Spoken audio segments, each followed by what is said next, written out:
Hello, good evening, and a very warm welcome to Rangers Radio.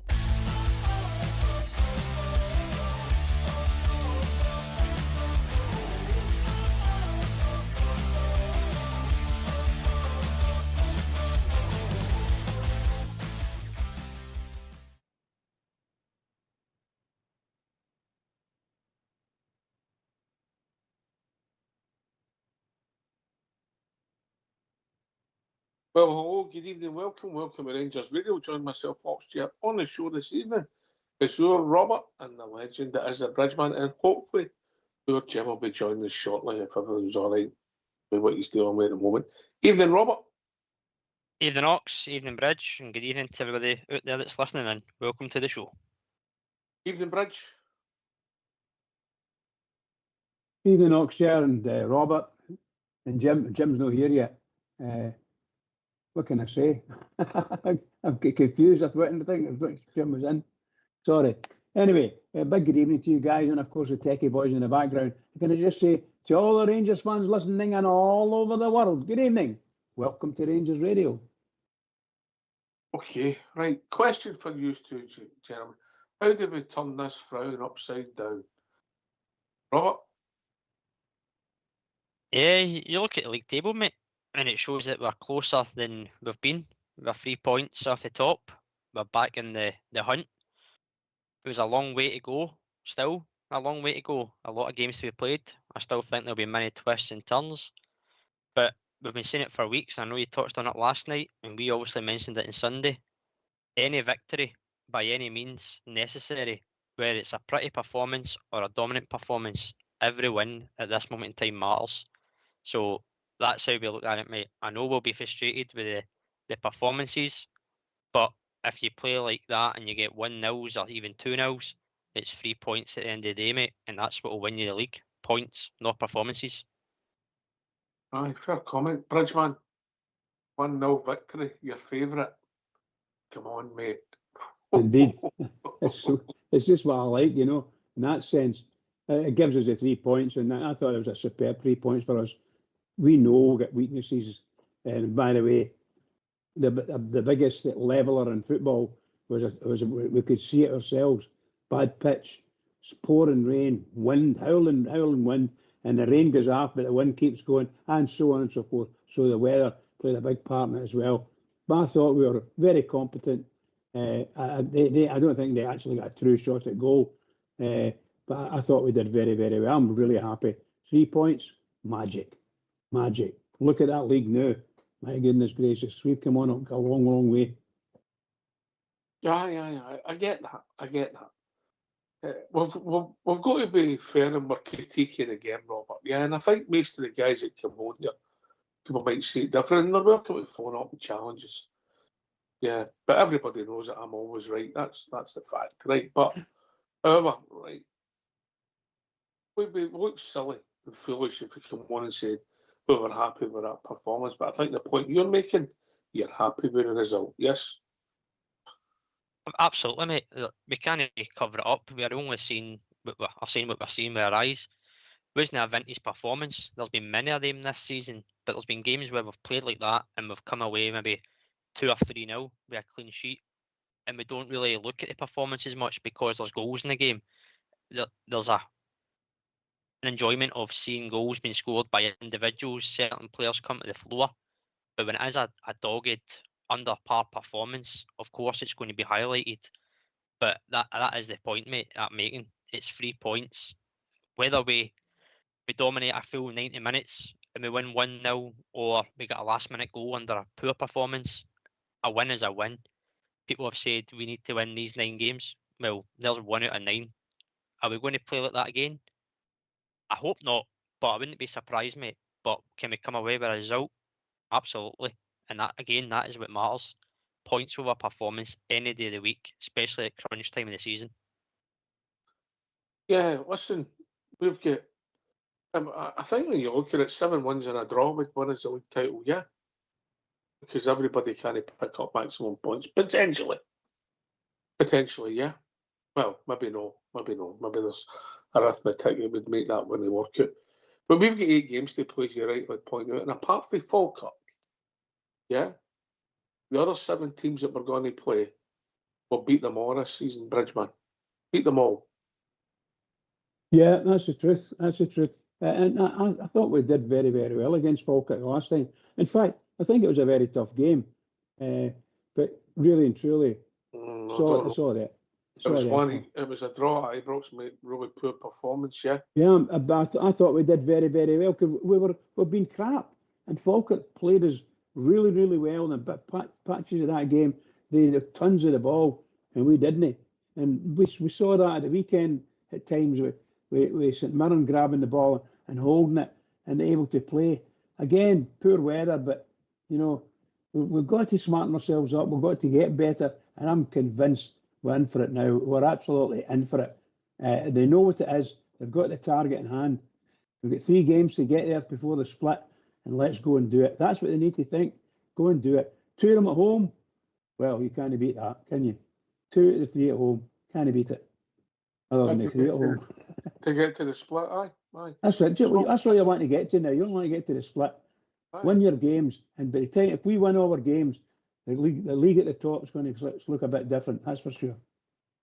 Aye, I get that. But as I said, we've drew with Falkirk twice. We've got to play them again. But all the other teams we're going to play now, we'll beat them all. We beat Dundee United. No, we drew with them twice as well. Yeah. I So, drew yeah. under Stevie Smith and drew at Tannadice, 2 Aye. each. Aye.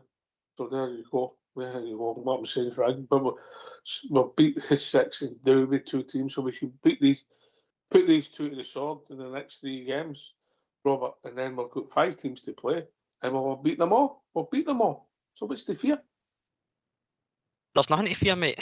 Well, apart from maybe complacency. That's probably the only thing to fear is complacency. But that comes down to the players' attitude and application on the day itself. As you're pointing out, we've either drew or beat these teams that we're playing. And likewise, everybody else in the table above us, around us, they've dropped points, whether it be 2 points or 3 points. It's been a strange season where every team has showed that they're capable of being beaten. And you look at Hearts, people thought they were going to be further than what they are. Nobody probably expected them to lose to Kilmarnock. Motherwell were coming back into the chase. They lose to Dundee, probably unexpectedly. Falkirk are a good side. They've took points off us. They've been unlucky in other games. They put Hearts out the cup as well. So it has been a season where nothing is guaranteed. You've just got to go and play the game that's in front of you. And if we play the way we know we can play as much as possible in the remaining 8 games, but ultimately get the goals in the games to win it, then it relieves a wee bit of the heart palpitations into the final few minutes, as we all fear, especially at 1-0. It's a very, very dodgy scoreline. But you want to have a comfort blanket, 2 or 3 goals in the game and come away with the maximum points. Do I think we'll win every game? I'll be honest, Ox, no, I don't. But do I expect every other team above us to win every game? No, I don't. So it is about who takes their chances in these games and where sometimes you get a bit of luck.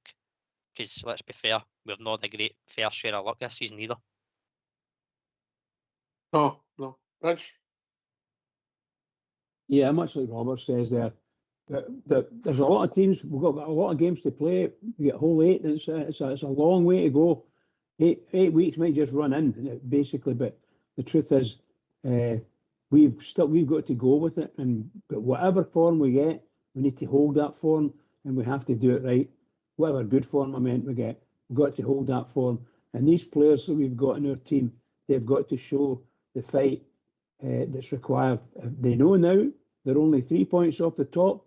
They know what's needed, and if they don't know what to fight for in a game of football, then they'll never know.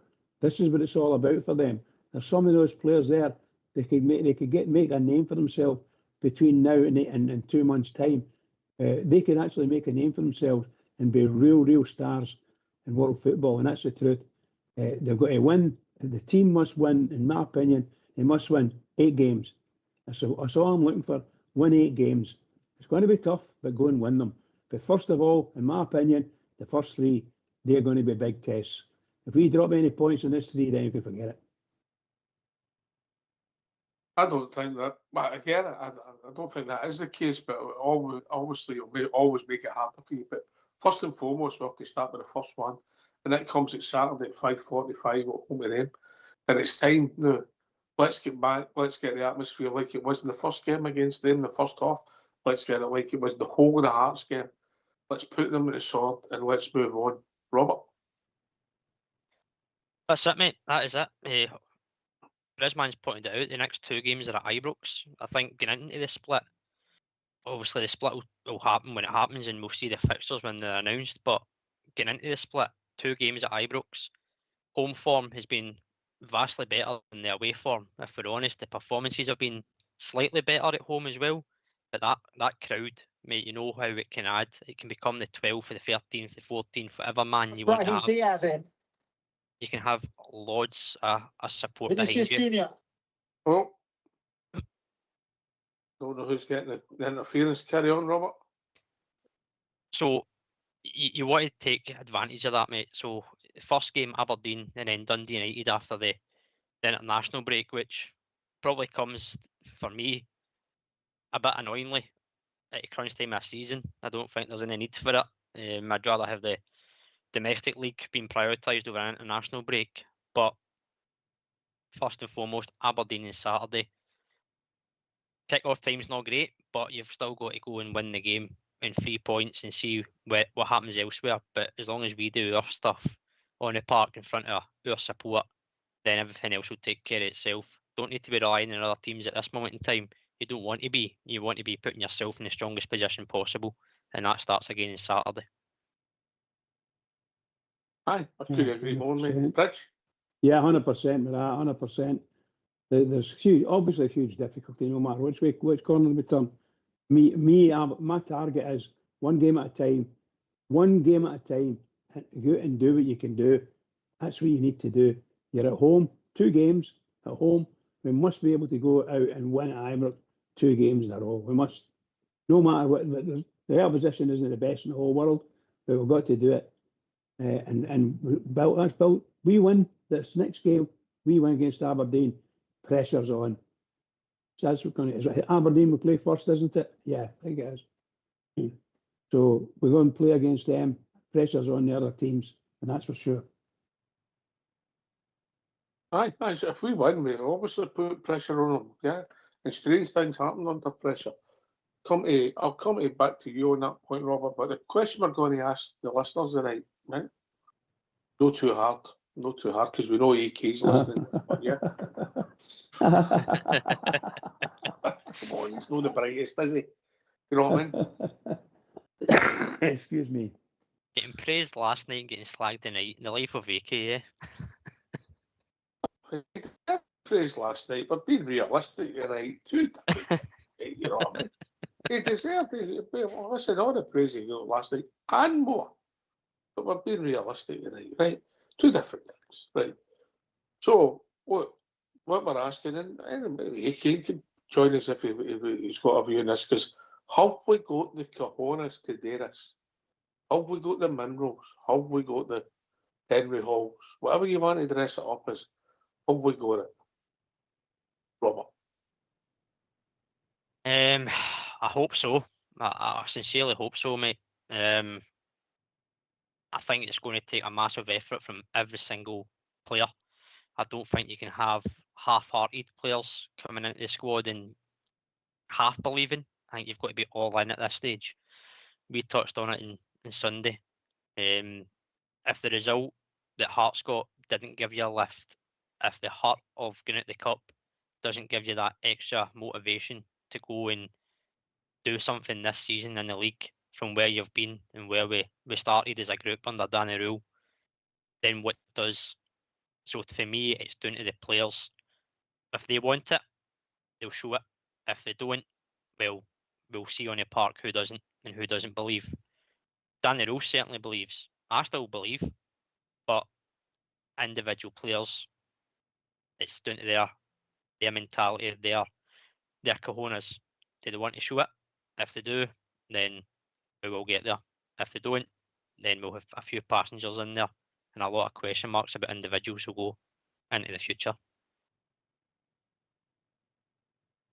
What's your take on it, Bridge? Have we got the minerals to do it collectively?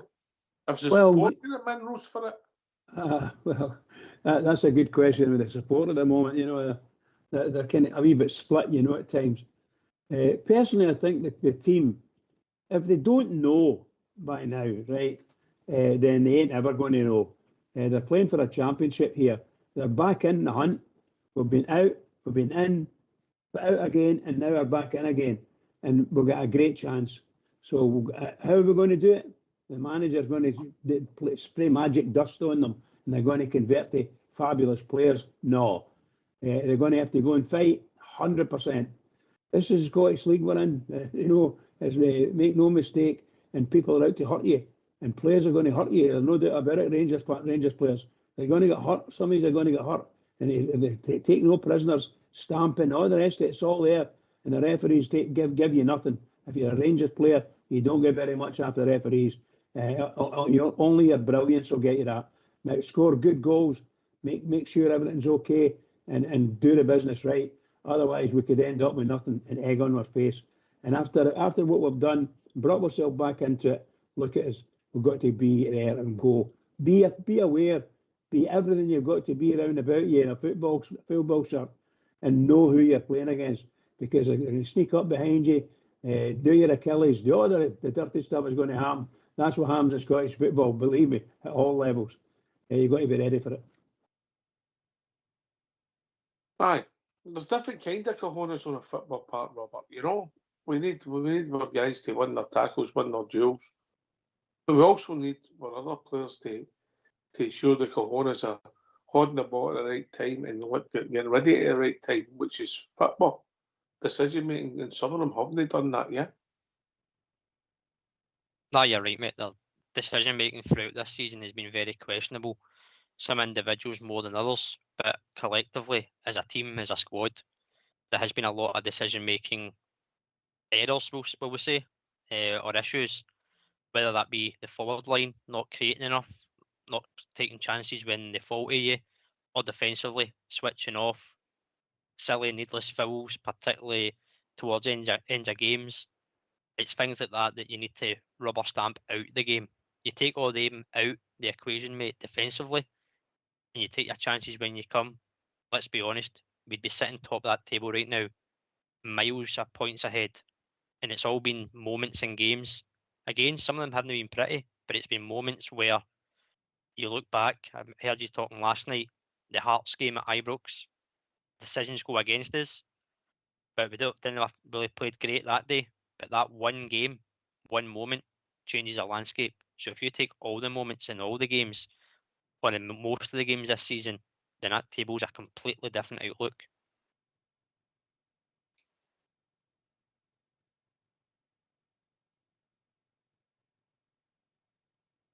What about yourself, Fox? Do you think we've got the cojones?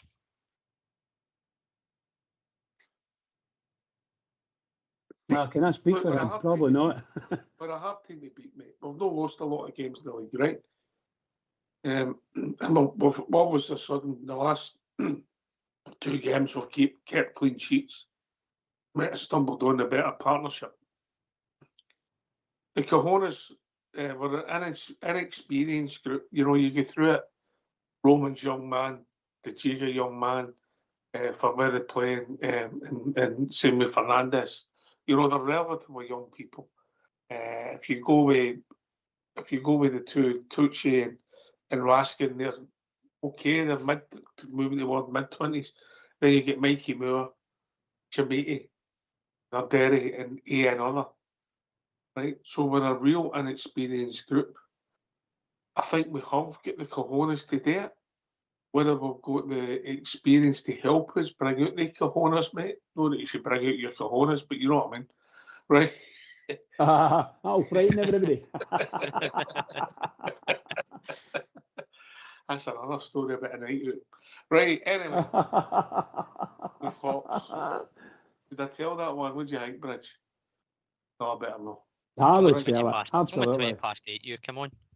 No, I can't, mate. He'll kill me, mate. It's true. It's a cracker. It involves Fox, tequila, salt, and lime, and then go it in the right place. Let's just leave it at that, yeah? Noted. All right. Oh dear. Oh no, I've started crying here. Thinking about that. Memories, yeah. Right, Memories, boy. Right, well, right. And that's the observation I've got. But inexperienced group. Mikey Moore, at times we've loved him. But how many times have you seen him coming in for the left, moving inside, and there's a pass, particularly in the last few weeks when Romans gets past him? Yeah, it's the right pass. It's no keep going or keep going. It's the right pass. Yeah. And that's not a criticism of the young guy because he's only 18 years of age learning his trade. So that's my concern. Not just Mikey, all of the pitch, mate. No the cojones, mate, because I think they've shown at times they can stand up to bullies, mate. Do you Robert? think the games that we've dropped points in, Ox, a lot of people look at and say, well, that's the evidence to say no, that they don't have the cojones, the likes of Motherwell, Livingston, Easter Road at Hibs. Do you think their games will stand out as people's basis of saying no compared to maybe the turnaround from when Danny Rowe came in to where we got to? Do you think that overshadows it? The bad results the Livingston game, mate. Yeah. To draw at Motherwell on the form they were on at the time. Yeah, we don't like drawing at any time. And let's be honest, we weren't the better team. Yeah. Mhm. The game at Easter Road, we never turned up and we came away with a point. Could have sneaked it. They weren't much better. I don't think there was any. Arguably, nothing each draw was right because the two teams were there. The real disappointing result was the Livingston result because the other ones can happen. Obviously, the two games the last couple of weeks are frustrating and annoying. Yeah, but the Livingston result, if we'd have just won that, look where we're sitting, mate. Look at how it is. We're no greedy. And I mentioned if we'd have held on against Motherwell, look where we're sitting, mate. Yeah, but the whole thing is frustrating. But that's what's made the league so interesting this year, rightly or wrongly, mate. So I think we have got the cojones. Experience and decision making are two different things. But it'll be interesting to hear what the listeners think. What's your take on it, Bridge? I think we have. But what the thing is, I'm really delighted with is the form of some of the players that come in at the transfer window in January. There's some good players come in there and joined us, added to the team's quality. You've got a left back here as a starter every week. All we're looking for from him is to get his fitness up, to his full fitness up, because he had to get this to get taken off because he doesn't look as if he's going to finish the 90 minutes, you know. So, but for me, as a superb addition, the two centre halves we've got have came onto a game between them, or each rather, and between them they're doing very, very well. There's still a bit of nerves in the defence. I thought, believe me, I'm one of his biggest critics now. Is I thought Tavernier had no a bad game at the weekend, to be honest. Difficulty in passing, getting his crosses in, that kind of stuff. But other than that, I thought he did very well. Not as many bloomers as he'd made, but I think Rangers are a far better team now. Raskin's playing really, really well. I think anyway. A lot of folk don't think I don't agree with what I think in that sense. I thought that the young boy Mikey Moore, whom I rave about now, but he gets himself lost and he thinks he's better than he is sometimes on the park, and gets himself caught out too many times. He should just be looking for either a shot or get a crossover, push the ball wide. Anything you want to do, but don't get caught and shall we say outnumbered, because you can easily get outnumbered in the Scottish Premier League easily. Thanks, man. I've got to say, mate, I really respect your opinion. You know that. You think Raskin's playing well at the moment? I think he had a smashing game at the weekend. I think you watch Raskin, if you've got him as a true defensive midfielder, you know, he'll go. He's the one that'll come. And Sunday, mate, we actually played with a back four with Tucci in front of it, and in front of him was Raskin. Would you agree, Robert? It was like a 4-1-1-4, wasn't it? It was more advanced than it has been, Ox, that's for sure. He wasn't playing defensive mid at the weekend, Pritch. No, it's like it's because Rangers, when they press up, they're right up at the halfway line a lot of the times, you know.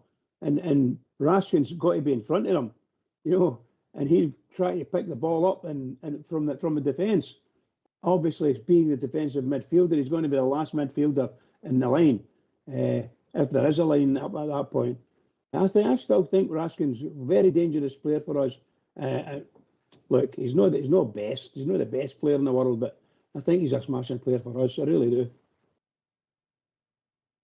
I don't dislike Raskin, but I don't know if I'm talking to he's playing well. Right, so we've got a difference of opinion. You have to settle it here, Robert. Yeah, yeah or nay? He's not playing the best he can play. Oh, get off that fence. No, he's not. He's not playing his best that he has played before previously. I've said it on here before. For me, Nico Raskin is a good player when he wants to play. I think when he tries to get involved a lot, we lose a bit of that. He gets brought over to different areas of the park, leaving the middle quite exposed. And whether he's playing next to Tochi or Diamonde, or even at times when he started the season, Connor Barron, leaving them exposed, isolated. The less Raskin does, the more effective he actually is. And I still believe that he's a better midfielder when he's in a midfield 3.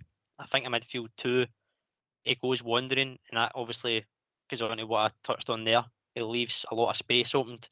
Whereas when he's in a 3, he can get forward. We can see that he's got the attributes and a bit of the ability to get forward, get in the box, cause danger. Is he the guy that's going to get you all the goals and assists? No, not from a midfielder's point of view. You want more.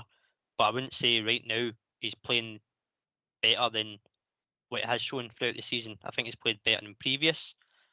But again, a lot of it for me comes down to Nico Raskin's attitude in terms of, does he want to play? Does he want to be involved? And is he happy doing the instructions he's getting asked to do? Yeah or nay? Not playing well. There you go. Difference of opinion. Nothing wrong with that, is there? Nothing wrong with that. But Bridge is always right, isn't you, Bridge? Oh, certainly no in this house. Well, she's a classy lady, your chick. And you've got the skills to prove it, Bridge. Oh, exactly. My good looks died. If I ever had any. But no, I think Raskin's a smashing player for us. I believe, I'm not 100% sure, you guys probably know more, but I believe there's other teams sniffing about wanting to pick him up. I don't know how much they're wanting for him. We're wanting for him. But if we're going to, if somebody's going to pick him up, make sure they do it during a transfer window, and we get some money for him. Don't just punt it for nothing. Aye, I get that, mate. Right. We get the phone lines open, Robert. Oh, aye, absolutely. It'd be good to hear the listeners' thoughts on your question you posed there, mate. Aye. Let's hear from East. Why don't you give us a call on 0141 356 1972? It's your show, it's your platform. Let's hear from you.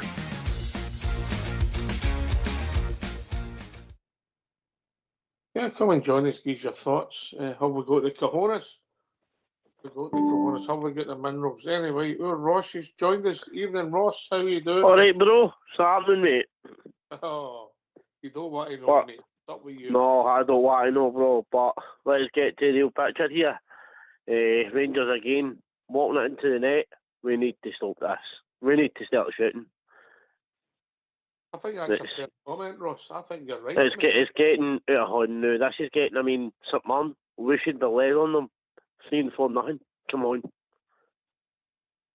Well, We don't do that every time we play them. But even when you look back with good teams, mate, it doesn't help quite pan out well. But I think your comment about shooting is fair. We only a team with good strikers at the ball. I mean, Asgard's goal, Asgard's free kick. I'm trying to struggle a bit other. Barjami scored one, didn't he? He scored a great goal against somebody, a lower team in the cup, mate. Outside the box, I'm struggling, Robert, from memory. Aye. The only one I can remember, if you want to even call it a goal, was Chermicky's first goal at Ibrox against Kilmarnock. The keeper gave it a helping hand right away, to be fair. I'm not having that. But it was outside the box to answer that question. But Ross is right. We're trying at times to score the perfect goal, get down to the bar line, cut it back, pass it into the net. We don't seem to have a lot of players in the squad who, well, maybe they do, they've just not shown it, that get the belief to take a shot on from distance, trouble the goalkeeper. Now, whether it goes in or not, if it goes in, it'll probably be a great goal. But you're not really testing the keeper from a distance. You never know if it takes a deflection, keeper spills it, second ball. That comes down to reactions as well, which at times we've lacked, especially in front of goal. But it is a point that Ross makes, and it's quite a valid point. I think we can all agree with it, that we don't have a lot of variation from outside the box to have a shot. It is always out in the wing, cross it in. For me, it's always a high ball into the box. It's never a low-driven cross because it causes trouble, put defenders facing their goal. Sometimes it's defended with ease. And then when you get to edge of the box, there's not many having a pop. Diamondi has a couple of pops this season from outside the box. But again, he's not troubling the goalkeeper with many. Tochi's had a few, Raskin's had a few, but they're never on target, mate. They're hitting hopes more than hitting belief. We're not a good team striking the ball, Rich, are we? Well, I think it's true. The question is, what is it we're trying to do in front of goal? Are we trying to walk it in? And why? That's the big question. Why on earth are we trying to do that? Well, we know on our form, we're not that good at actually scoring because we don't take enough shots at goal. And we don't have, I'll tell you now, we don't have any midfielders that want to shoot. And because when we do get midfielders on the 18-yard line, invariably they get through and they're going to do it. That's because we're advancing high. So I just don't see, how can I say this? I don't see us walking the ball into the net at any time. I can see us trying it, and you get a 1-2 and maybe another one, and all of a sudden they're smothered, or they try to shoot and it's a bad shot or a wasted shot, all that nonsense, or one of their guys block it. We're just not very good. We're not confident in front of goals when we're not running. If we're running at pace, then we get a lot of confidence. I'm sure we do, and we've scored a few goals that way and made some chances. Can you come back in there, brother? Of course. All I want to say is, see these referees. Honestly, it's a joke. That referee on Sunday, come on, he was an absolute joke. Honestly, mate. You know the best way to shut them up and take them out of the equation, Ross? Who's the Fenian in the black? Oh, no, Ross, watch what you're saying on here. Right? Sorry, mate. Right. The best way to shut them up is to put the ball in the back of the net, mate. Put the ball in the back of the net. Take them out of the equation. Robert? That's it, mate. I know a lot of this season in particular has been mentioned. I get the about frustrations, mate. I get the frustrations. Oh, 100%, because there's been decisions that have went against us that arguably shouldn't have, and then it goes to a review later on a wee Willie column show or this panel, and they'll say they got it wrong, but that doesn't help us in the moment, mate. So listen, as we say, you don't want to be talking about referees. Let's be fair. We want to be talking about our team winning games, scoring goals. If we can do that before they have any impact in the game whatsoever, then it keeps them quiet. They can't get a say in it. And I think we can all agree the officials this season in particular have had a fair share, a say on where points have been won and dropped for all teams, not just us, all teams. But obviously we look at ourselves and we can pinpoint a lot of decisions that have went favourably against us. When you say all teams, mate, I think you're maybe exaggerating the truth there. -1. Thank you, mate. You're learning. You're learning. -1. Nice one, Robert. Nice one. Rich? Yeah, Ross brings it up, and you're right into my territory for moaning and groaning. I always come back to one of the lads said many years ago, for the referees in this country, it's easier for them not to give Rangers a decision, as that's how simple it is. Don't give them a decision. Fumble it, do what you want, but just don't give them a decision. And there's not very many people in this country, I'm talking about Scotland, are going to argue in favour of Rangers, other than Rangers people like. But the rest of the teams ain't bothered. They're full of hatred and bile now, against the Rangers. So I'm afraid we're a one-man band insofar as, shall we say, trying to get justice out for the SFA and the referees. It doesn't happen for us very often.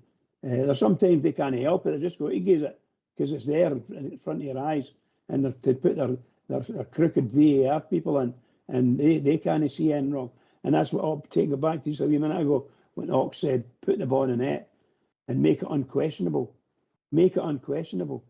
The goal we played a couple of lovely moves inside the box in the weekend there, and for some reason or other we ended up offside.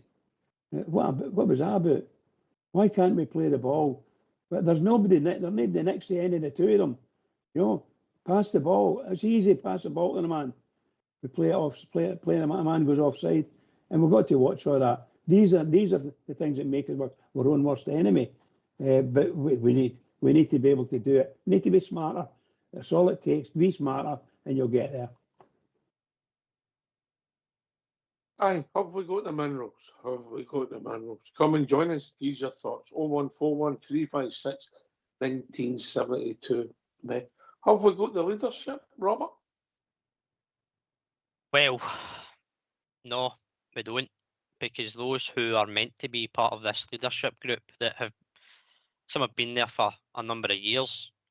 They're the guys that you expect to galvanise, lift these young guys in the team, give them a lift, arm around the shoulder, whatever you want to say. They're the ones that have sometimes caused us a lot of problems this season. I think we need new leaders. We need fresh additions, people with experience, that leadership on the park, that kind of winning mentality. I think the leadership group that's in place at the moment, maybe I became too comfortable. I'm going to get my Adidas World Cup polished up, mate, with the dubbing and that. Maybe have a shout, mate. You may have a chance. No, don't say that. No, but mate, honestly, I think you look at the leaders. I know we're a young group, but you look at the guys who you regard as leaders on the park and in the dressing room, your Taverniers, your Butlins, your Souters, your Raskins. They've all come under criticism this season. At the start of the season, Butland was a standout. He kept us in a lot of games, kept the scores somewhat respectful right at the start, particularly in Europe. But he's been prone to mistakes. He puts us under pressure with his decision making. Tavernier, we know time's coming on, waits for no man. His performances have went under par. His numbers are drying up. He's not got the same delivery. Raskin, again, I touched on it earlier. If he wants to play, he'll play. If he doesn't seem interested. That's the way I see it. And Suter showed that he could do it, and then recently his head's gone. So that's your leaders, mate. That's the worry for me. If that is your leadership group, it's not strong enough, in my opinion. I know we're inexperienced, mate. I know we're inexperienced. And the players have to be my best players. In the last few weeks, my best players have been De Giga and Fernandez, throw in Mikey Moore. And there's not a lot of experience there, Bridge. No, there isn't really, I think from a defensive perspective, we've got no bad experience. But from the front, from the midfield up going forward, we lack experience. We thought we were getting that in Asgard, I must admit. I thought he looked quite good when he started the season, but I'm afraid he's failed to impress fully, and that's a sin. But yeah, I agree. Yeah, if young Mikey Moore isn't on hot form, then he labours and causes problems because he'll get the ball and he'll lose the ball, and that everybody as soon as Mikey Moore gets the ball, everybody charges forward because they think something's going to come of it. So let's get up there and support him. But he loses the ball too much when he's off, and I think he did that at the weekend. There are other games we've seen him playing. He's been totally outstanding, the best player in the park by a long way. So that's the kind of form we're looking for from Mikey Moore. Come out and do it. And if he feels he's getting stress or kicked or anything like that, get some other players to go with him and kick the other guys. Go out and get your vengeance on the park and get it done. But to say, I think Mikey Moore is the type of guy we would love to have on our team when he's on form. He's superb. Whether they can afford that superbness, I don't know. When I look at him, I think he's done his best work at Ibrox, but arguably so's the team, Robert. Aye, without a shadow of a doubt, mate. Away form is always one that stands out, and people say you need to win your home games and do enough in the away games. But it's an even split when the season's done. It's meant to be, if you can do it at Ibrox, you've got the crowd behind you. But a lot of the tests and the standards of Scottish football, the factors, whether it be pitches, crowd size, just the way teams play when you go away from home, that's when you get challenged as a player at your club. But you're right, when they do play at home, they look more settled, they look more comfortable. I'm not saying we've looked a lot better in every game, but certainly when you look at certain games over the piece, the home form, there's just that added, they look kind of comfortable, they're happy enough to control the ball, they believe that they'll score in most games when in the attack when they're on the front foot. But when we become cautious, I said this the other night, when we become cautious with the ball, that's when we kind of drop down a level, we drop down a gear, and we don't seem to shift out of it. At home, the crowd can get behind you, and you can find it again. Away from home, it has been tricky, but that's when you're expecting your players to step up and take games by the scruff of the neck and go and dominate a performance, go and take the game and win it. And as Brad said earlier on, somebody become a hero. You need that in the running. I think there's more Rangers players should be cautious, but that's a different story. Right, where are we? You had a start there for the last 2 league games. It's quite interesting. At Ibrox, mate, it surprised me. It was just in Ross's point there when he talked about having shots outside the box, mate. I had a quick look. The last 3 league games, so it had been away at Livingston, home to Celtic, and home to away to St Mirren there. Aye. Shots outside the box, 17. Shots inside the box, 43. What counts as a shot now, mate? Yeah. Well, that's it. Don't ask me how many of them were on target.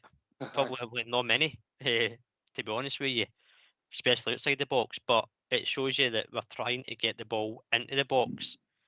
The service isn't the right, maybe players in the right position, but you're still getting shots away in the box. Now, a lot of them will probably come down to a lot of that start would probably be the Livingston game. Their keeper had a blinder that day. So there's a lot of saves in there. There's probably a lot of block shots. You go to the Celtic game, they had a couple of blocks as well. So it shows you that they're trying to get it in the box, trying to do the nice goal, and maybe not taking enough chances outside the box when I know we're saying pick the pass. Maybe at times we're saying, or we should be saying, have a pop at goal, have a shot, test the keeper, try your luck, because you never know. Aye, if you don't shoot, you never score a bridge, yeah? No, you're not going to do it. And sometimes I think it's quite criminal.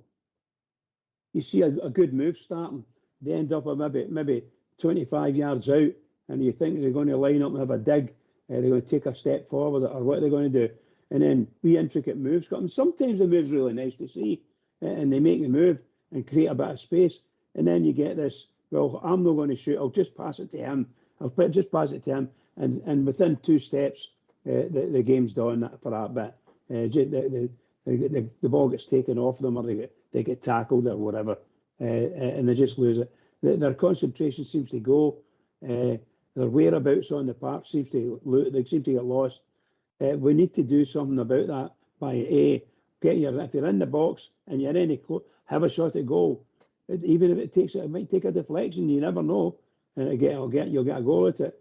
But try to get a reward for the great moves that you're making on the park, because we're only our own worst enemy at times. Aye, I get that, Bridge. I get everybody's frustration with so many things you've mentioned there. Robert, who do we need to stone up then? Who do we need? Is it defence?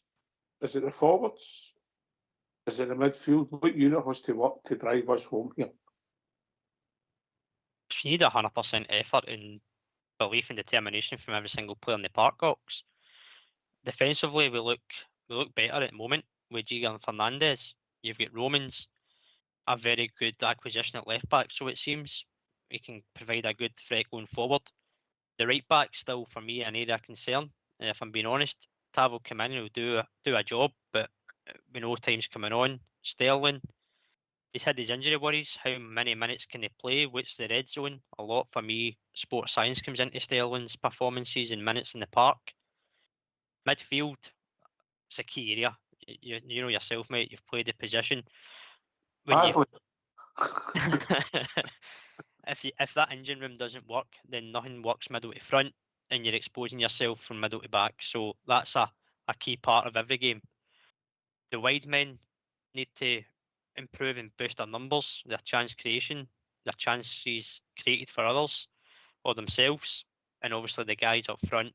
We don't know how good a finisher. We've said this on the show last week. We don't know how good a finisher or a shooter Nadiri is, because he's not had many chances.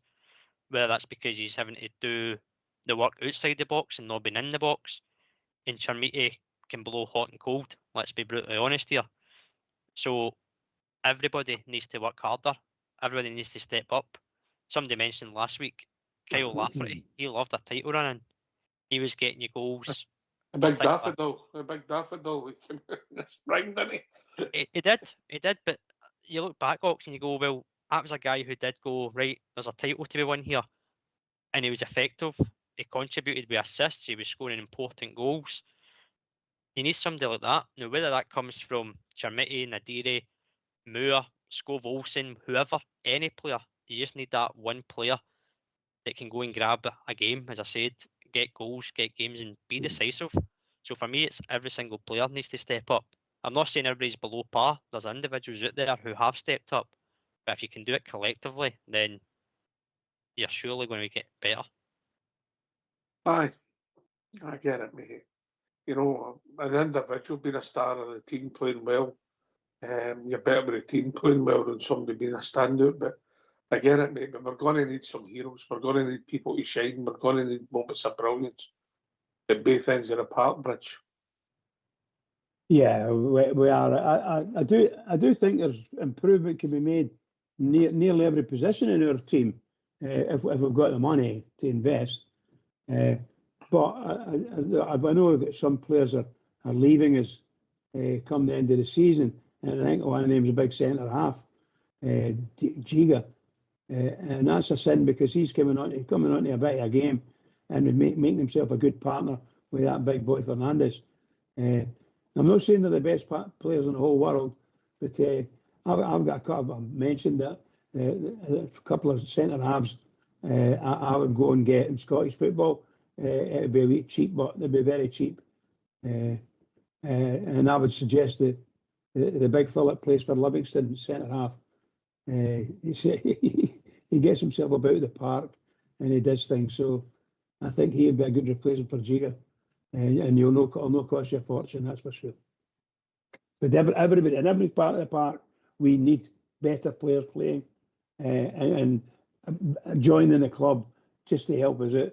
Because I watch the games, and when you watch the games and you're sitting watching, you go, here, okay, they're bringing 2 on, and then 10 minutes later or whatever, they're bringing another 2 on, and then another 2, and you're thinking, when are we going to? We've brought maybe 2 or 3 on, so I keep wondering, have we got enough decent subs to be able to do what we really want to do. And I think we might have a problem there. I think the problem is, only my opinion, Robert, I think there's a few players in our first team squad that the manager doesn't fancy. Aye, yeah, you're probably right there, mate. I think when you look at his team selections and his use of substitutes, you could probably guess who he doesn't believe is going to take us up that kind of level or kick us on in the game. It's a team game. He can only work with what he's got. The new, he obviously brought in the 4 in January. Scove Olsen on loan. The other 3 have obviously been permanent signings. Nadiri's still got a lot to offer. He's not had he's not a great kind of time in front of goal. He's not had many chances. But there is players in there who I think come the summer, there'll be conversations had. And I think that's what I touched on earlier on. You need to see what players are in this, in for the fight. That will test the character of the player. And if you don't show it in this run-in where it's in your hands, you can go and get a winner's medal. And I'm sure a lot of the players thought back in October, like many of the support, that this was going to be a difficult task, almost impossible. But if they've got the belief, they'll show it. If they don't, then I think there'll be conversations in the summer, and it'll question their future at the club, because we don't want players that don't believe in themselves or don't How'd you believe get in their rid of them, teammates. Robert? How'd you get rid of them? Well, that's the conundrum. That is the conundrum, because they're on contracts, and if they're not playing well, teams aren't showing an interest. But if an offer comes in for a player who Danny Rule thinks maybe not for me going forward, then do you cash in? Do you take the money? Look at Gassama. There was a lot of talk about him in January with an offer on the table. Whether it was true or not, it was obviously speculated. But you're sitting here now in March going, what has he done since that rumour or that speculation? Not a lot. So is he a player where if an offer comes in, you take it to recycle money and reinvest in the squad? Arguably so. So I think it's about being fair on the player, making tough decisions, but for the better of the team, not the individual. Question for you then. Question for you. Let's just say that was Danny Rowe's decision to keep Gassama. Was he right or wrong? Wrong, because my personal opinion was I'd have took the money in January, if I'm being honest, mate. I You think know I I said that on the show. You know I like a cash out, mate. Oh no, it's not like you. You've not had a cash out, have you? I can't remember you telling us. Go for 2 weeks, mate. You can only get it when the odds are good, mate. Saturday. That's what I'm saying, though. That's what Gambling, that was. Carry on, mate. No, that's what I'm saying, mate. You look at a player and you think, do you keep them for the sake of potential, right? And every player could go on, and you can say, no, I'm rejecting that offer, and they become a really important player. Or it could go the way it's went with Gassama. Substitute appearances, not contributing, general play not great. Do you take that chance? Do you have the cojones? It's a big word we're using a lot tonight. Do you have the cojones to say, do you know what? I'm going to take that money and I'm going to go and look elsewhere. And I think a lot of that may fall down to which players show a lot of these in these 8 games to go forward. So let's just say we were happy to keep him in January. Gassama, whatever you pronounce it. Yeah. But let's just say we were happy as a collective to keep him because he's shown okay. He's done very little, and if the offer's right in his form, you would snap it up. But it's whether he's going to get offered the same wages that he's getting in our club. He'll not be that interested in the transfer fee. He's only interested in wages. And that's where he'll stay. And we heard it was quite a fruitful offer that came in for him, and obviously it looks as if he would have been up in his wages. But it's going to be interesting to see how that pans out with the next window, Bridget.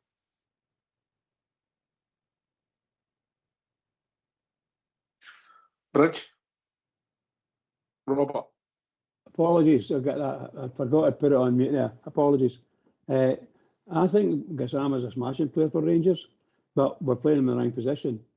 He fails every time he plays on the right. He fails. I don't know why. Maybe he doesn't balance himself right to play on the right, but he always balances himself virtually good for playing on the left. And that's what I think we should always said this.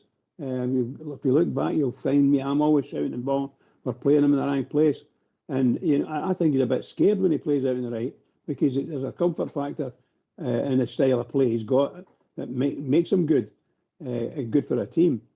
And I don't think we're using it. For some reason, we don't seem to be wanting to play that boy on the left-hand side.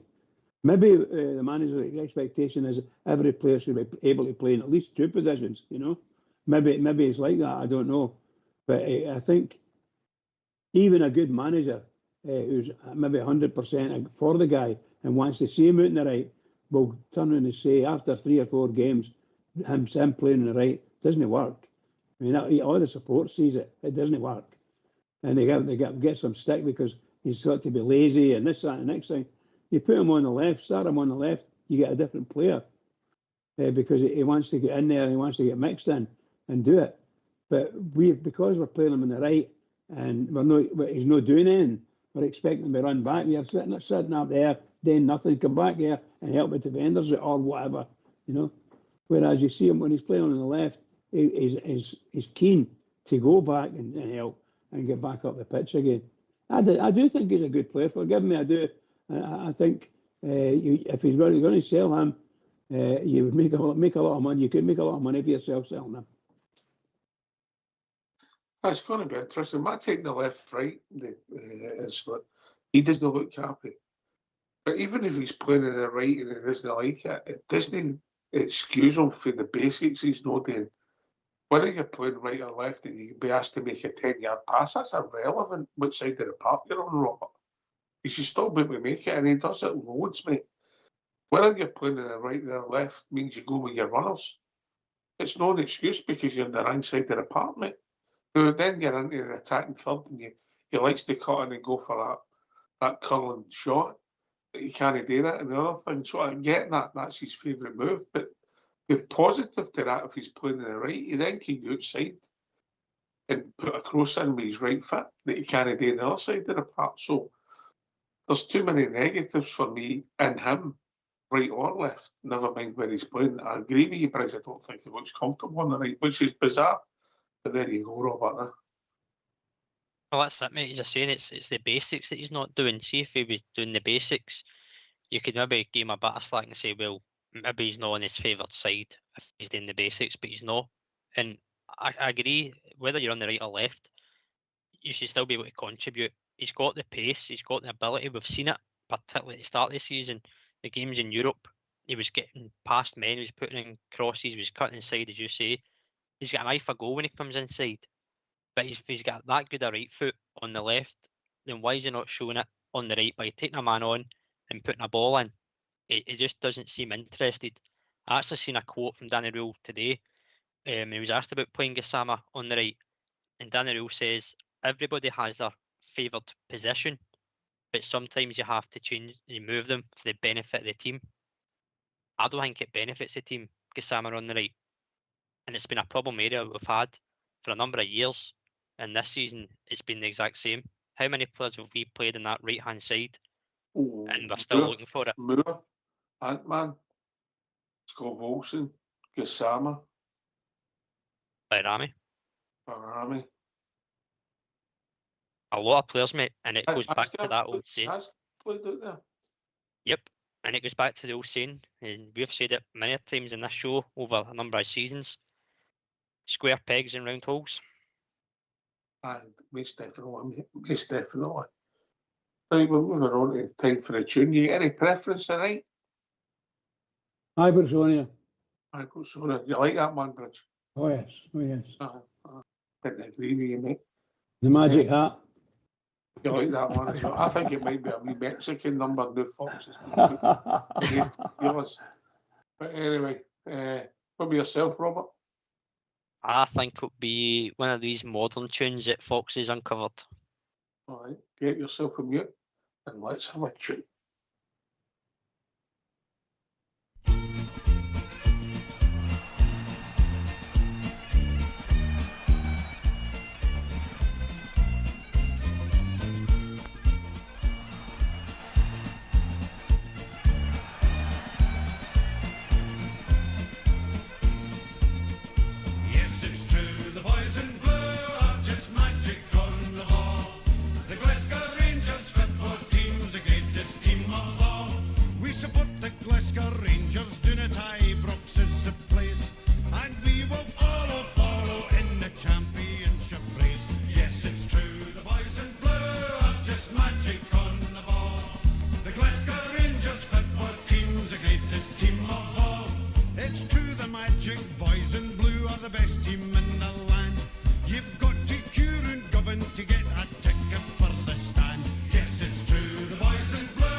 yes, that's true.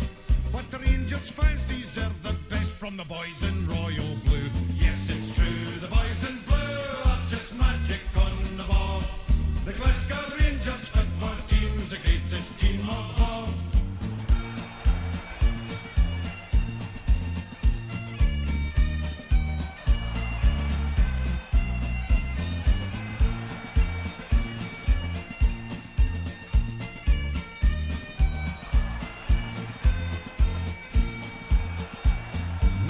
Ago the story, it was dismal, full of gloom. Now we're building an extension for the Ibrox trophy room. Yes, it's true, the boys in blue are just magic on the ball. The Glasgow Rangers football team's the greatest team of all. In Europe we'll be travelling by land and sea and plane. The teddy bears have got the bears and we're on the march again. Yes, it's true, the boys in blue are just magic on the ball. The Glasgow Rangers football team's the greatest team of all. Yes, it's true, the boys in blue are just magic on the ball. The Glasgow Rangers football team's the greatest team of all. Yes, it's true, the boys in blue are just magic on the ball. The Glasgow Rangers football team's the greatest team of all. Yes, it's true, the boys in blue are just magic on the ball. The Glasgow Rangers football team's the greatest team of all. Yes, it's true, the boys in blue are just magic on the ball. The Glasgow Rangers football team's the greatest team of all. Yes, it's true, the boys in blue are just magic on the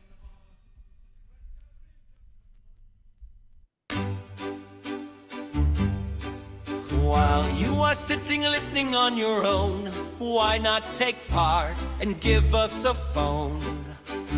We would love to hear your points of view, so get off your bum and call 0141 356 1972.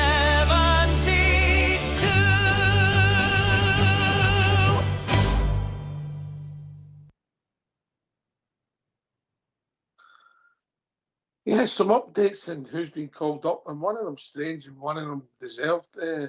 Robert. Aye, mate. So obviously we know it's coming up to the international break, and I'm sure a lot of the supporters would have seen that young Finlay Curtis, obviously loan at Kilmarnock, has been called up to the Scotland national team.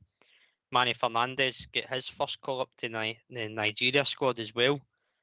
And remarkably, somehow, Rabbi Matondo has been called up to the Wales squad. It's mental, isn't it?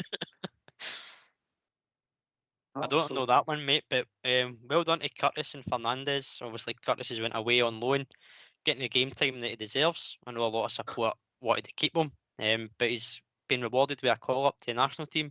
And Fernandez, again, deserving of a call-up as well, mate. Aye. I see that Aaron Ramsey never get called up for Wales because he's known the club since the new year. I actually thought he'd retire. There you go. Aye, remarkable, isn't it? But that's a He's not strange played one. a game since last November. He's not played a game. The last game for his club was last November. I thought you were going to say about 5 years ago, Bridgebury. No, honestly. As far as I know, it was his last game. He might not have had a club for 5 years. I don't know, but I shouldn't have mentioned that name. I just get myself upset. well, you know, we had a few, ain't we? Aye. Joey Barton. Bring Joey Barton now. He's going to rule the world. Aye, okay. I should never have touched his name. Joseph Anthony Barton shouldn't have signed for us, mate. He shouldn't have signed for us, mate, for what he's passed through it. Just his past demeanours alone. He shouldn't have been in the door, mate. Absolutely. Mr. Warburton. 100% agree. Mr. Warburton had a wee bit of history in that, didn't he?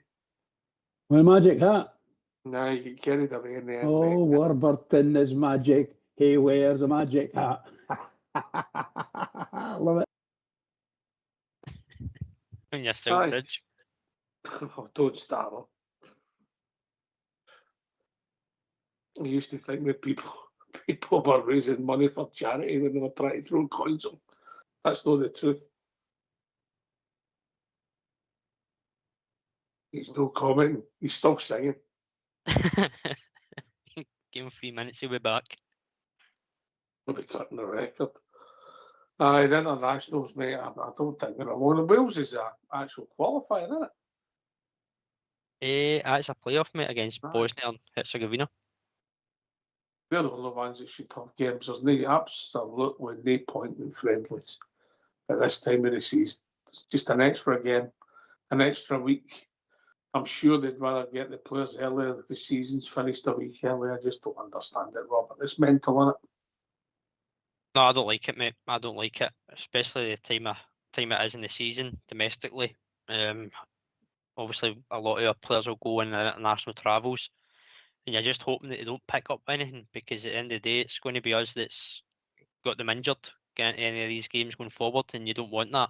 We've done not bad with the injury front this season, if I'm being really honest. We've been in worse positions, particularly this stage of the season. But international football, it's gone mad. There's far too many games. You've got qualifiers for World Cups, Euros, Nations League, friendlies.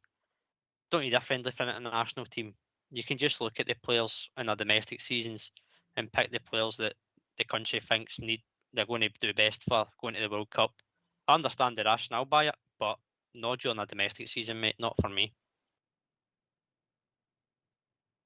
Ah.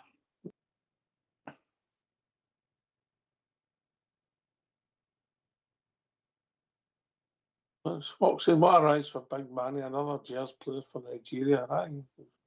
Funny a few now. Big Dessers is there, isn't he? You know, but listen, the boy's got something about him. I didn't think he was particularly great on Sunday like the rest of the team, but he's got something about him when he concentrates. When he concentrates, that's what he's going to learn. Rich? Absolutely. Absolutely. I rate him very highly. He'll become a great centre half for me anyway. I think that's what I would go for with him. And I said it a wee bit earlier. If we're not going to get that deep Giga, then we need to find a replacement for him. I don't think John Suter is a man. I think you'll probably find that John, it doesn't matter who he plays alongside, John Suter made an awful lot of mistakes at football. And by the way, I must admit, he was the best blocker that Rangers have had for a long, long time. He's brilliant at blocking the ball, which is a real positive thing. But to be part of a team trying to move forward and play football at the same time, John Suter wasn't the man, because when he got caught, he was as slow as treacle. He'd never get back. So I hadn't a great time for him. I never wanted him at Ibrox in the first place, as everybody probably knows. But while he's there, I try my best to support him. I'll do the critique as normal, and I never saw anything in him that was any good. But he's still an international player. He's still getting picked for Scotland, Aye. Listen, it looks as if his confidence is gone, yeah. Just a crisis of confidence, I don't know. Maybe just because we're expecting the lead that he makes mistakes and you notice it there. I don't know, Robert. Possibly, mate. Possibly. And just something you said there's actually came to my head when you think about the times where he's wore the captain's armband when Tav's not been on. Is that too much pressure for him, as you're saying? The leadership, is it that pressure? He's expected to lead from the back. He's the most experienced centre back that's fit and playing, helping Fernandez.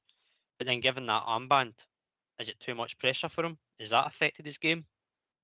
It would be easy to say aye, because you look at the games he's been captain and he's been underperforming. But I still stand by what I said before. He's not a guy that you would say you build your defence around going forward. He's a squad player at best. He'll come in, might tighten things up at the back, but again, he's got mistakes in him. He's got flaws in him. Going forward, I don't expect him to be the mainstay at centre back. Understand that. But you need Mel too. So whether he's the third or the fourth is up for debate. Robert Bridge. Well, it is, and that's the question, mate. It's going forward, obviously, in the summer window, we've done a lot of the business in January was the middle to front. We know a lot of players' loan situations will leave us short at the back. You'll have Sterling contracted, Suter, Fernandez, Romans, and whether Tav gets a contract or not, I don't see it. I wouldn't give him one myself. But you've only got 4 defenders there. You've got a loan option with Cornelius. I don't see us taking that up, I'm mate. not picking up good vibes about that at the moment, mate. No, me neither, mate. Not heard anything concrete about it, but it's there. It's in the media. It's been reported. But I don't think I would take up the loan option, mainly because we didn't see a lot of them due to the injury. That could hamper any sort of deal. But the case remains the same. You've still got 4 defenders, so you're going to have to bring them in. And at the heart of the defence is probably where it's going to be most crucial. And at right back, I think we've got a good left back in Romans. You probably get a guy in as his understudy, whether that be another loan deal. That may be the case, and you put more money into the permanent signings at the middle of defence. John Suter for me would drop down the pecking order as long as you're bringing in somebody that's a better quality, experience and leadership. Now, experience doesn't need to be a 30, 31-year-old defender. It could be somebody that's played a lot of games for their age and been in a different league. That's experience as well. It's not just about the age. But on Fernandes, mate, what a season for him. Because when he came up from Peterborough, you probably thought he was going to be a player for the future. Didn't think he was going to be a kind of first team player right away. He was in the squad. I think he had a game away at St Mirren where arguably was at fault for a goal. Didn't see him for a number of weeks. And then he's come back into the side and he's come on leaps and bounds. He looks calm, he looks composed, sometimes too calm and composed for our liking. He's good on the ball. He looks to communicate well for a young guy. So, international call-up, mate, puts his stock up and gives him confidence as well. And we've got a proper asset in our hands again. Turned out not a bad buy. Aye, maybe. Where do you stand in the John Suter thing, mate? What's your take on it? In terms of his performances, Aye. Am I being too simplistic? It's confidence. I think it is confidence. We know his ability and lack of ability at times defensively. I think it is just confidence. And again, whether that goes back to being given the captain's armband, that extra responsibility, or whether it's just in himself, on the park, off the park, whatever, you'll never know. But he certainly does seem a guy that is short of confidence. And he's not the only one in the squad. You could say the same about Gassama, Skov Olsen. Confidence seems to be a factor in a number of these players. And you can't afford to have players lacking confidence going into these 8 games left of the season, mate. That's why I'm saying earlier, you need everybody to be all in, getting their all. You can't afford any empty jerseys or passengers, because that's when you'll make mistakes and you won't be clinical. Decisions will be wrong, and you'll get in your own head even more. I think we're going to find that we have found in the past. You're sitting at Ibrox. I'm a Copeland Road man, Copeland Rear, and the amount of people that say so and so, the empty jersey, which is a great saying. That covers he's no balls, no guts, no fight, and so on and so forth. He's just an empty jersey. And when we hear that against Rangers players, not just one, but maybe 2 or 3. So if you take 2 or 3 players in your team that don't have any fight in them, then you're going to struggle. And that's the truth. I think that's fair, Bridge. Building a team is all where always puts. It's not about the 11 best players. It's that blend. Yeah. I genuinely believe every great team needs a great ball winner in it, Bridge. Yeah, absolutely. A great ball winner, a great distributor, a great runner with the ball and distributor. I think Barry Ferguson had all of that in his game. A great runner with the ball, pick the ball up, run with it, and when he could pass the ball on to a number of players that were really good players. You're always needing good players in every area of the park. Rangers have always had that. Fortunately for them, they've always had that, or it seems that way. And unfortunately for them, somehow we're starting to fall quite badly in getting that. So we've got probably good players. I mean, in their own right, they're probably good players. But when you're trying to try to get them to play in a way that might be a wee bit different from what they've played before, then they don't appear to be able to do it. I get that. I get that about shape and different things, Bridge, but I don't get that. It doesn't matter what shape you're playing in or what position you're playing in. You should still be able to pass the ball 10 yards. 100%, yeah.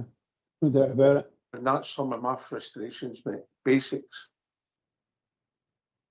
Yeah, no, I can't argue with you. I wouldn't dream of arguing with you anyway. But I think you and I probably got a very, very similar attitude across the board on Rangers and Rangers players, both past and the present. Aye. There's a lot of disappointment with players, and I find my disappointment is greater than some folks, and with some players. And there's others that I get my ear lashed up in the Colton Rail a lot, simply because I quite like Gassama. They quite like him. I do like him when he's playing on the left. I think he's a super player when he's on the left. And there's a few other players I like, and a lot of folks saying, he's shite, blah blah blah, you know. So I'm not. I can't argue 100% other than stand my ground, and I can stand my ground with anybody in that sense. But there's just. I'm just meaning that there are people you see, even on this wee platform we've got here, there's people come on and they're completely different. They don't see, for me anyway, they don't see anything what I think about a player. Some of them just don't have it at all. And you're talking a lot of rubbish, that's dreadful, blah, blah, blah. And we get it, I've been getting it for years. It's just I like them. I liked all the great players that Rangers had, and I like some of the great players that Rangers have got now. Although some of them aren't really a great player, and I'm talking about Gassama. Gassama should be playing left wing, should be playing out there, so good out there that you don't want him to be anywhere else. The whole club doesn't want him to be anywhere else. That boy's not kicked a ball since August, mate. That's correct. He's had glimpses, you know, like the run at the Hearts game and maybe other ones. But consistently, he's not played since August. Anyway, we've been joined by our Billy. Evening, Billy. Evening, lads. Is you all right? Hi, Billy. Evening, All Billy. right. How you doing, Troops? Robert? Southside. I'm talking about, man. Bridge, sorry, Bridge. Hey, listen, I've took years off you there anyway, Bridge, so... I'm just listening to you talking about players with Kahuna experience and leaders, etc. Just my take on it, Troops. See, since we won the Scottish Cup, right? Mind we won the Scottish after 55, right? We've only got one player there to 55. It's James Tavernier. We've got, since we won the Scottish Cup in 21-22, we've had Tavernier out of all the players there, right? In the League Cup in 23 and 24, right? We've got Butland, Tavernier, Sterling, right? And bizarrely, Matondo with a winner's medal there. Now, I don't know if Raskin and Suter were injured at that time, but they definitely weren't in the final pool. So you couldn't name if they're getting winners' medals, but they didn't play for talk's sake, right? Now, I just didn't think we've got the nucleus, lads, of winners in the team. And that's where we're falling down. We seem to buy players to either improve them and then punt them on to make money, or we allow these so-called freeloaders to come into Rangers and steal a wage, with the likes of Matondo, etc. I think the manager looks. I think the manager. How do you stop that, Billy? Well, you've got to try and sign people that you've got to have blend docs. About how do you stop? You know, 4 years. I had this conversation with a sort of supporter of another team when we're talking about football. Just the last couple of days, mate. How do you stop that? Because look, if you give 2-year contracts and you say, right, that's it, we're going to give you 2-year contracts. That's the way you go, right? So you've got somebody that's ripping it up. They'll walk out the door for nothing because his contract will be done before you know it. You give 4-year contracts, think you're protecting the asset. Nobody's going to give them the wages they're getting, so they just sit, i.e. Matondo. How do you stop that, mate? I really don't know the answer. well, this is just my take on it, mate. I don't really know either, but just off the top of my head, the people that's signing the players for Rangers, you can hate in the perfect world, we'd be able to have cake and eat it, right? But if you're going to bring a player in, you either want him to bring him in to make to give us success, to bring us success who's been successful, so to bring the experience and that winning mentality to the team, which we've no got. Back to the players I was telling you about, or you say to yourself, well, what do we want? Do we just want to make money constantly on these players with no success, or do we want success and push your boat out to get these more players with experience that's achieved things in the game, that can nurture the talent round about you to bring them on? So I think it's about creating the right balance here, Ox, if that makes sense to you. I think when you could say maybe I'm being a wee bit hypocritical or whatever you want to call it, because the manager's no won nothing, right?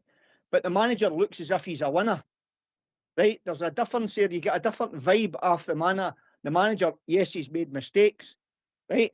And the players make mistakes and all, to be fair to them, right? They're only human beings, right? But you can see, in my opinion, you can see the difference between the players' mentality and the manager's mentality, right? I don't think the players have got it, mate. This current crop of players have got it, right? I hope I'm wrong. I really, really do, right? I hope we're talking at the end of this season and we're saying what we were worried about and we're league champions, mate. But, I just don't think they've got that winning mentality, mate. And that's because it's not within the group of players. I mean, we mentioned earlier on, Robert, an inexperienced group, really. Take Butland and Tavernier out, Suter. We've become a real young team. We certainly are, mate. We certainly are. And I think that probably kind of sums up where we are as a club and where we're shopping in the transfer market. We're bringing in players with the potential that can improve the squad here and now, that can hopefully go on and get league titles and trophies in the cups, play well in Europe, give them a platform, and basically put a value on their name for when the time comes, and get money back for them and reinvest. That to me seems the kind of strategy we're going down. I know Billy's saying there we're lacking winners, and he's right, we are, because we've been starved of success. It's factual. We've been starved of success. I turn up. I'm signing in the summer 23. You're signing me for £4 million. You want me playing midfield. What length of contract you giving me? 3 years. 3 years. Don't want it, mate. No signing. Minimum 4. Nah, 3. All right. Nobody's signing because you're not giving me a 4-year contract. What'd you do? Well, you're not the only player on the shortlist. You go back to your next player. Nobody's signing because you're not giving them a 4-year contract. Football's a village, mate. Somebody will take it. Somebody will take it, mate. You go and get if you turned around and asked, say to a young guy in Scottish football right now, if you went to somebody like, let's say, the boy Watt at Motherwell, here's a 3-year deal at Rangers. You tell me you wouldn't take it. That's a different scenario, mate. What I'm saying is, we're signing somebody for £4 million to come into your team to play. Yeah. Aye, it's a hypothetical, but again, if I said to Callum, to young Watt at Motherwell, you come and sign for 3 years, you would take it. He played for nothing, right? I've played in France, I've played in Denmark, I've played in Germany, I'm in Belgium at the moment. You want to sign me? £4 million, say £6 million. You want me into that midfield? And I say, no, I'm not coming for less than a 4-year deal. What'd you do? It's mental. It's a mental business, Billy. Yeah, you can't give him 2 years because you don't protect your asset. He wants 4 to take him through that middle stage of his career, and 4's too long. We know that. Listen, I know it's a crazy market out there, mate. I totally understand what you're saying, Ox. It's a hard one to get right. But listen, for Rangers as well, we can't be allowed ourselves to be held to ransom, but mate, we can't be allow players to bully us into just taking a contract on for the sake of a contract on. Not And if just we're us, going, you know, every teammate has got the same issue, mate. Because the Oh, I get players that. have got far too power. aye, I get that. I know the players have got the power on that, mate. But as I said, we can't allow yourself to be held to ransom. You know, and if you're going to get doing that 3-year or 4-year contract, right, you maybe need to sit down and say to them, right, okay, then we'll give you an incentive for in your contract. We'll put something in there for an extension of, I don't know, right, what you want, or for talking's sake, right, we'll give you, you're wanting £4 million, right, for a wage or something, just for talking's sake, right, and you say, well, we'll give you that £4 million over 4 years, right, but your contract's 3, and we'll give you a rolling contract for talking's sake. I don't know how it works, so I'm just bouncing this off the top of my head, right, for the last year of your contract, we'll give you an extra £1 million or whatever for the contract. I don't know how it works, mate, right? So that's just a daft idea I've put across my head there. But see as well, we've got to, when we're signing these players and all, mate, they've got to be hungry. They've got to be passionate about their game. They've got to want to win. They've got to want to improve. They've got to want to be the best they possibly can, mate. You know, they've got... I come in the door, I'm hungry as ever. I'm hungry. I want to do this, I want to do that, and I become a millionaire overnight. Who can guarantee the hunger's there? Robert? You can't. You either you show it on the pitch, and by that time you've signed the player. And if they don't show it, then as you're saying, you've got the conundrum of, well, you're tied to a contract. You're paying this money, and if you're not contributing, then you're just wasting cash that could have been used elsewhere. I mean, but Billy is right, as you say, mate. He's stating a fact that we don't have the winners. The problem for me is, can we name the last player that we brought in who was a winner? How far back do we need to go? Well, if you're serious, then I mean, we've had some successful players that were real good players for us, you know. But if you look at Tab's been a winner in his time, isn't he? Yeah, what he's done. So I mean, as a player who's won a lot of accolades individually or as a team, and we've signed him. Who's the last guy that we signed who was known as a winner at the previous clubs? Medals? Are you basing that in medals? Aye, somebody that's won stuff, whether cup competitions, leagues, individual accolades, whatever. Hard to pick. It's hard to think about it. So where does that tell you where our transfer strategy is? That's what the point I'm making. How many players have we signed in our history of won leagues elsewhere? Ox, what can I ask the three something, right? Let's take ability out of the equation, right? Let's take ability out of the equation. If you guys are signing a player for Glasgow Rangers now, give me two of the main characters, or sorry, the main features you want. I've give you a clue there. Give me two main features that are required that would sell that player. That player could sell you what he's got to do for Glasgow Rangers. Give me two of the credentials you'd be looking for in a football player to play for Rangers, apart from ability. I'll let Bridgeman go because I think this could be entertaining. Bridge.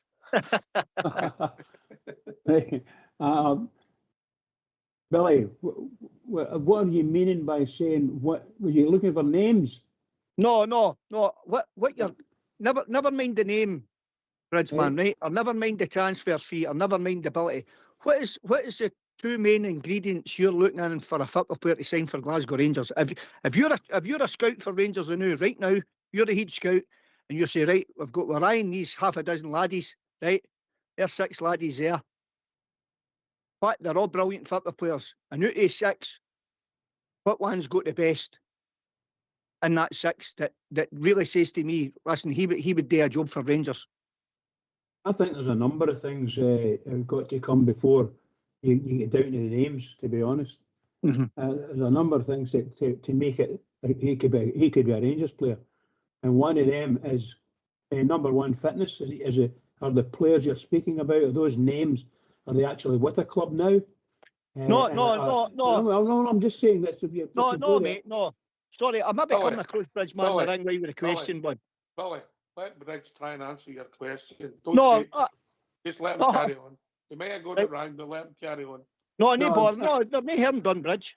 I'm just Carry on, saying, Bridge. I'm just saying, if I'm looking for a player, I want to know that, and I'm going to go in the market and we're going to get somebody, and how are they going to fit in? What are the things I'm looking for? Number one is going to be fit. You know, has he played 6 months? Has he played a whole season? That kind of thing, just to make sure we're not buying MD that's got a buggered leg or any other part of his body that's knackered, and you're getting a. Other than that, you look into the player's history of what kind of game he's got. Is he a midfielder? Is he a defender? These are the kind of things. Now, to make that any of those players to be that, they've got to be the best player in that position and in their position that's available on the market for me. If I'm going to go out there and spend whatever money it is, the ones that we're looking at have been given in that area, they've got to be the best that's available. And you're looking for your videos to see if it's okay. We bought a couple of players there now, and that boy Romans is the best player we bought in for quite a wee while.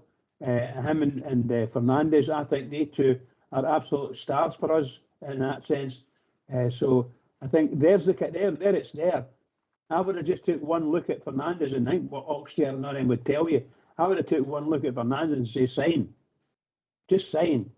He's got the height, he's got the ability, you know, he's as fit as a fiddle. But actually, he wasn't as fit as a fiddle because he couldn't get his fitness up to be able to play for Rangers. So you might not have picked him. I thought he was a dead certainty to be picked for Rangers, but he's there. So I look at things slightly different. So some you want to be able to walk on the park now, and others, well, in 3 months' time, he's going to be a goodie, and we've got a goodie. So I'm a wee bit different thought process, but I know one thing. Walter Smith would have said to anybody who put people's names forward, who are you selling me? You're selling me a duddy. You're selling me a dud. So you got to get it right for bringing to Walter Smith. He knows a player. He knows what he's looking for, and any coach that works for Walter Smith have to have the same mentality as him. So therefore, whenever Rangers bought, sorry, pal. So Waller signed a few, it didn't work out either, mate. Oh, of course, pal. Of course, it's going to happen. It's going to happen. You know, right?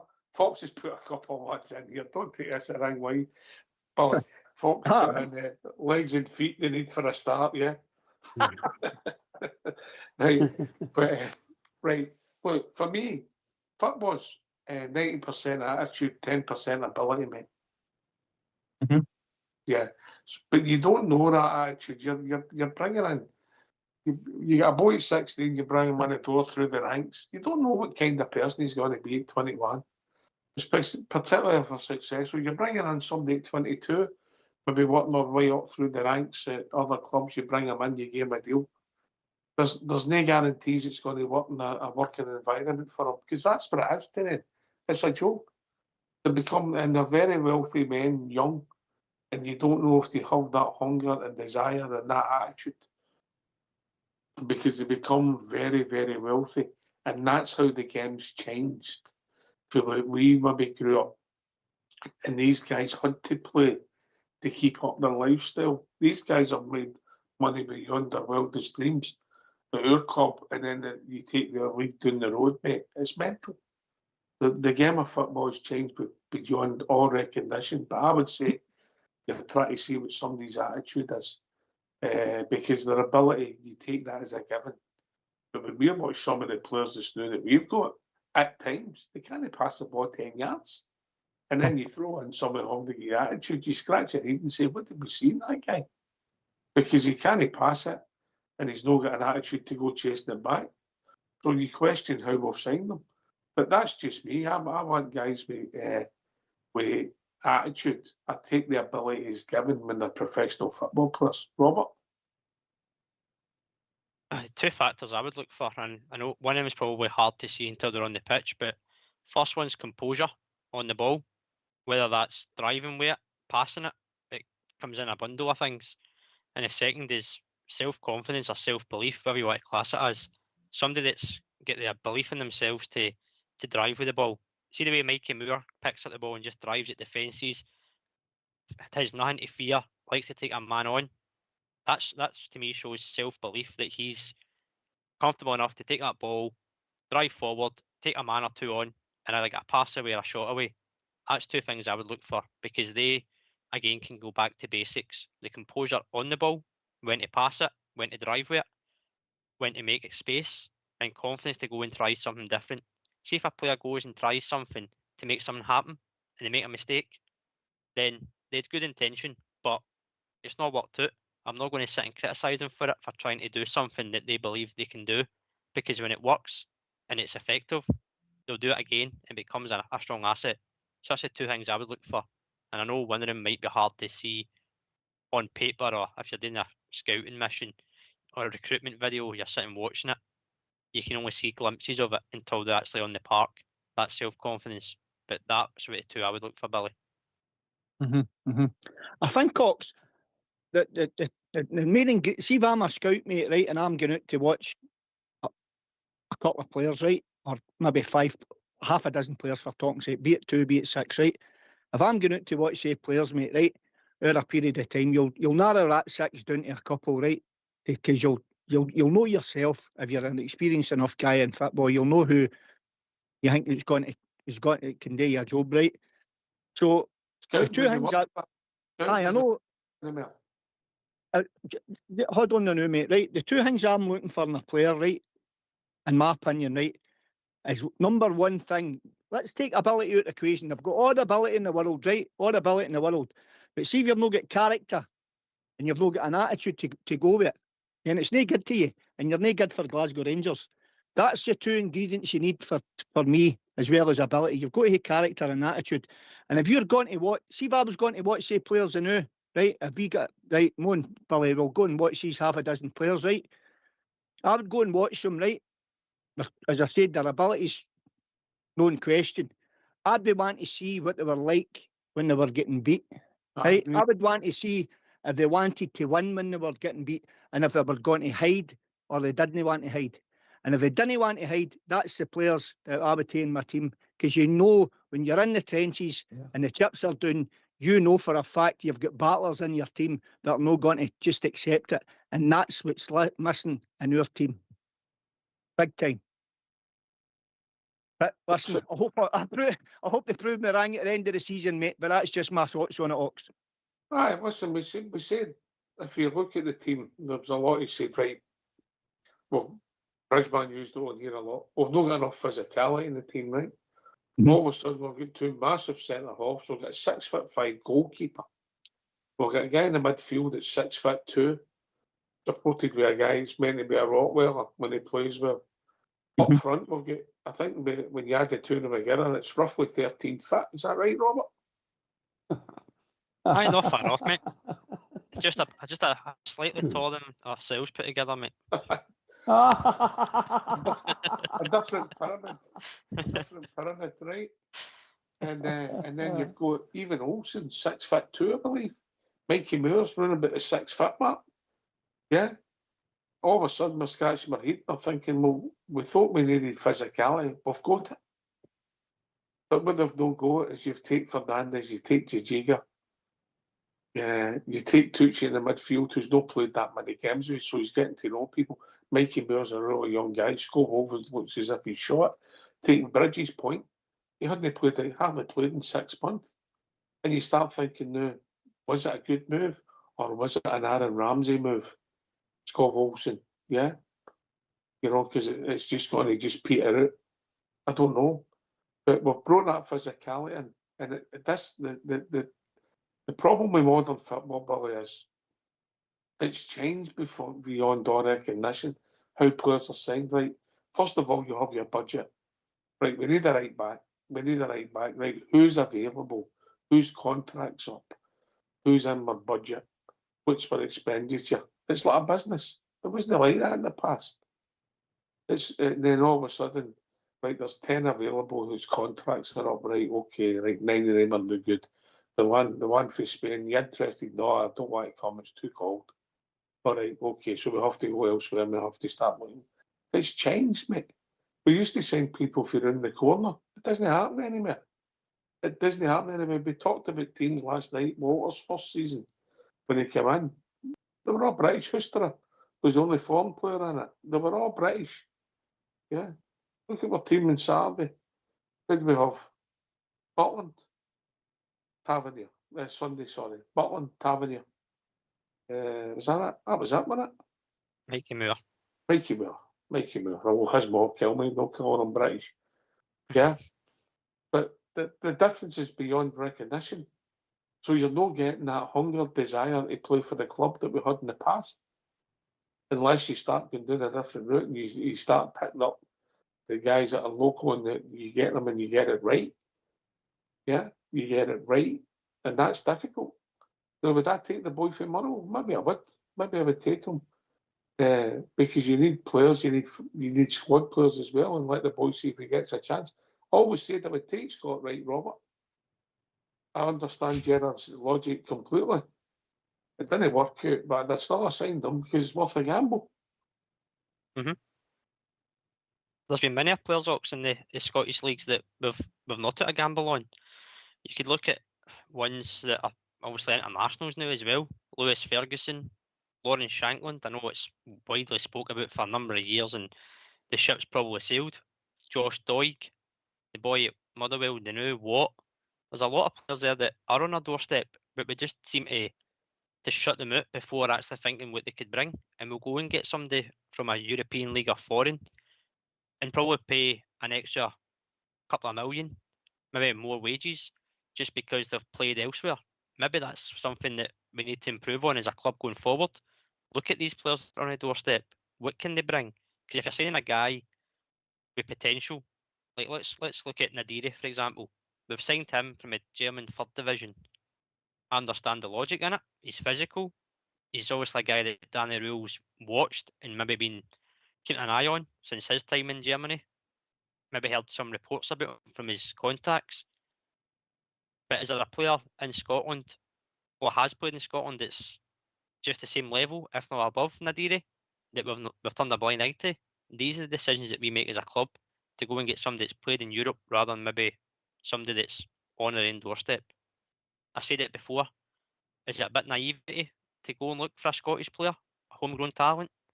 I know the standard has slipped over the years, but the players I've mentioned, look where they are now. Ferguson, Italy, international with Scotland, captain of Bologna. He would have made a difference in my opinion. Billy Gilmore we let go to Chelsea because he was of that age. We never let him go. We never let him go to Chelsea, mate. We couldn't stop it. No, we know we couldn't, but we didn't obviously cover ourselves there. But that's a player as well, international. We couldn't touch the finances, mate. No, I get that. Yeah, but you've also got to be realistic, mate. You've got to be realistic. If somebody's going to be offered a couple of grand and somebody's going to come in and multiply that to life-changing money, most people are going to move, whether they love the club or they know. Yeah, Billy, it's life-changing money for families, isn't it? People are going to look at it long and hard. I know. Listen, that's just, unfortunately, that's just part and parcel of football's the day. I mean, Albert spoke about it as well, about the Premiership down in England and all the crazy money it gets flying around, you know. I mean, you look at down in England and some of the top talent kids that's coming down there, mate, you know, 16, 17-year-old laddies, you know, and they're getting promised a world at clubs at Manchester City, Arsenal, you know, Aston Villa, Liverpool, Chelsea, etc., for talk's sake. And then they get brought into a wee room one day and they say, listen, son, no, we don't fancy you anymore. You're not making the grade. You know, and that must not care out their young laddies' mentality, you know, in the first place. And then they've got nothing else. Maybe they weren't clever at school, maybe they've not got nothing, but so they've got to look at an alternative career, or they've maybe got, if they don't want to accept it, then they've got to say, they've obviously got the mental toughness to say, no, what, I'm going to prove you wrong. and I'm got to better myself, and I'm got to be a professional football player. And that's all back down to character and attitude, what I was talking about earlier on. But when you talk about role as well, he's obviously identified, because everybody knew we weren't strong enough. Bridge has been screaming about it for long enough. Get big guys in at the back, and he was bang on the money, Bridge, man. Bang on the money. We need big laddies, because Scotland, to play in the Scottish SPL, right? That's what you need. You need big, strong laddies, because it's just a clugger. There's a lot of big cluggers in the team. The team's up here, you know. So Danny Rowe's partly done that by bringing these laddies in, and you can see the rewards, and you can see the mould, the jigsaw that he's trying to put together there. You can see that starting to fall into place. There's a couple of corners missing at the moment, isn't there? Aye, of course there is. But then you look at, see if you're talking, say, Canucks, right? See if I'm playing against Rangers, right? And for talking, say, Gassama, Chermiti, Asgard, Matondo, Ant-Man and Diamondi's playing in that team, I'm rubbing my hands. It's not the first thing I'm going to say to the boys in my team, right, go out there and leave one on him. Let's see if he's got the mental attitude. Let's see if he's got the character, the desire. Let's see, or is he going to go and hide, right? Let's see what you've got. Go and give him a wee kick, lads, and see what he's got, right? And I guarantee they boys that I just mentioned, they'll all go and hide. And that's the difference. That's the difference. They've got all the ability in the world, right? Even, listen, Matondo, that he must have something there. He's playing international football. Somebody must see something in him, right? And to me, he's no good enough for Rangers. But I'm just using that an example before I get shot down in flames, right? But he's obviously showed something somewhere, right? And then you've got Matondo, Asgard, Chermiti, etc., Gassama, you know. But they didn't want to get kicked. They didn't want to get in where it hurts. They don't want to do it. You only have to look at Chermiti in the All Firm game. You had what they call him, Maeda, want to go right through Big Butland in one half and taking a clatter. And then the second half, you've got a set Rangers centre forward in virtually the same scenario, and he's pulling out a tackle. That's the difference. You've got to be prepared to take a dullion in a game for your team. And it doesn't matter if it's professional football, juvenile football, under 16s, under whatever it is, amateurs, doing the part on a Sunday, it doesn't matter. The main thing you've got to have character, and you've got to have attitude, and you've got to be prepared to take a kick. And no players are having got it, and that's where the problem is. What happened to me? I had some attitude, and I was a bit of character. Well, look at it. What's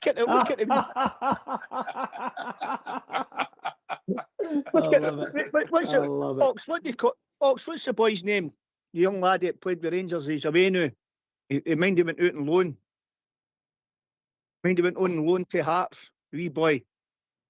Oh, the boy, Alex Lowry. Alec Lowry. Look at the ability he had. I'll tell you what, mate, the first time I seen him live, I've not heard from a good friend Jaffa for a long time. Jaffa was at the game with me. He came to the game. My mate couldn't make it. So Jaffa came with me and we're sitting there. And the boy was playing right in front of me. And I told him you'd be lucky you'd see him in the Rangers jersey half a dozen times. Yeah. Mm-hmm. Great ability, no heart. Absolutely no heart, Alex Lowry. Great ability, no heart. It's a shame because the lad is a Rangers supporter, you know. I love watching that boy, you know, but that's exactly where we're missing. There's just that. He was playing on the left-hand side of midfield, mate. And when the ball was up there, you could see him moving, so he wasn't involved. But right in front of us, I pointed out to Jaffa. I said, watch. And he went, oh, yeah, you're right.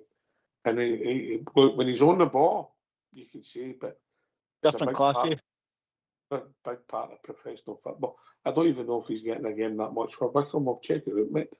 But listen, ability-wise, he had it, you know, and he could make things happen.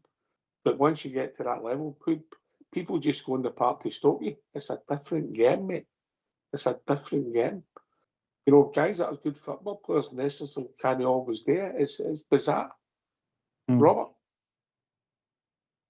Well, you're right in what you say, mate. And I'm just thinking back to this weekend, and this guy's name's been put about a few times, a lot on the feeds tonight as well. Alex Gogic. I know we shouldn't maybe signed him. The weekend. Absolutely, mate. And there probably was a point in time where we should have signed him. And 10 some years people ago. still think we should sign him now. But he's not got the greatest ability, but he's full of heart. He sticks his head where it hurts. He doesn't shy away from nothing. So it's not all about the ability, as you're saying. It's a different end of the spectrum.